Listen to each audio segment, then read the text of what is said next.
आइए पढ़ते हैं करवा चौथ की कहानी। बहुत समय पहले की बात है। एक साहूकार के 7 बेटे और उनकी एक बहन करवा थी। सभी सातों भाई अपनी बहन से बहुत प्यार करते थे, यहाँ तक कि वे पहले उसे खाना खिलाते और बाद में स्वयं खाते थे। एक बार उनकी बहन ससुराल से मायके आए हुई थी। शाम को भाई जब अपना व्यापार व्यवसाय बंद कर घर आए तो देखा उनकी बहन बहुत व्याकुल थी। सभी भाई खाना खाने बैठे और अपनी बहन से भी खाने का आग्रह करने लगे, लेकिन बहन ने बताया कि उसका आज करवा चौथ का निर्जल व्रत है और वह खाना सिर्फ चंद्रमा को देखकर उसे अर्घ्य देकर ही खा सकती है। चूंकि चंद्रमा अभी तक नहीं निकला है, इसलिए वह भूख प्यास से व्याकुल हो उठी है। सबसे छोटे भाई को अपनी बहन की हालत देखी नहीं जाती और वह दूर पीपल के पेड़ पर एक दीपक जलाकर चलनी की ओट में रख देता है।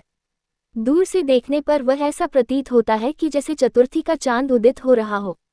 इसके बाद भाई अपनी बहन को बताता है कि चांद निकल आया है, तुम उसे अर्घ्य देने के बाद भोजन कर सकती हो।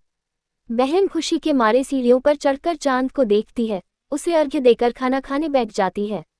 वह पहला टुकड़ा मुंह में डालती है तो उसे छींक आ जाती है। दूसरा टुकड़ा डालती है तो उसमें बाल निकल आता है और जैसे ही तीसरा टुकड़ा मुंह में डालने की कोशिश करती है तो उसके पति की मृत्यु का समाचार उसे मिलता है। वह बौखला जाती है। उसकी भाभी उसे सच्चाई से अवगत कराती है कि उसके साथ ऐसा क्यों हुआ। करवा चौथ का व्रत गलत तरीके से टूटने के कारण देवता उससे नाराज हो गए हैं और उन्होंने ऐसा किया है। सच्चाई जानने के बाद करवा निश्चय करती है कि वह अपने पति का अंतिम संस्कार नहीं होने देगी और अपने सतीत्व से उन्हें पुनर्जीवन दिलाकर रहेगी। वह पूरे 1 साल तक अपने पति के शव के पास बैठी रहती है, उसकी देखभाल करती है। उसके ऊपर उगने वाली सुईनुमा घास को वह एकत्रित करती जाती है।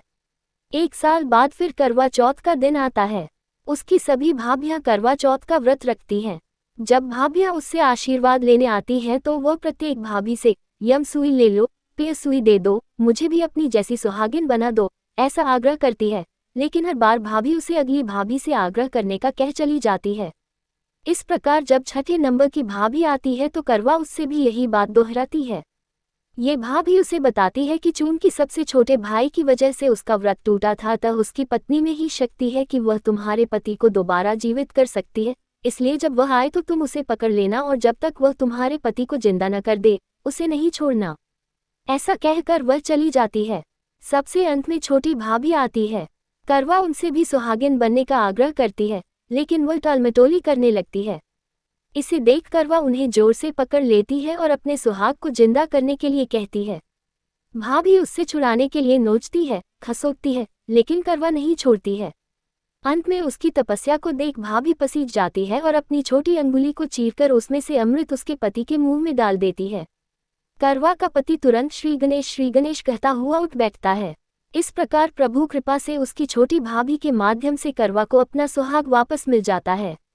हे श्री गणेश माँ गौरी, जिस प्रकार करवा को चिर सुहागन का वरदान आपसे मिला है, वैसा ही सब सुहागिनों को मिले।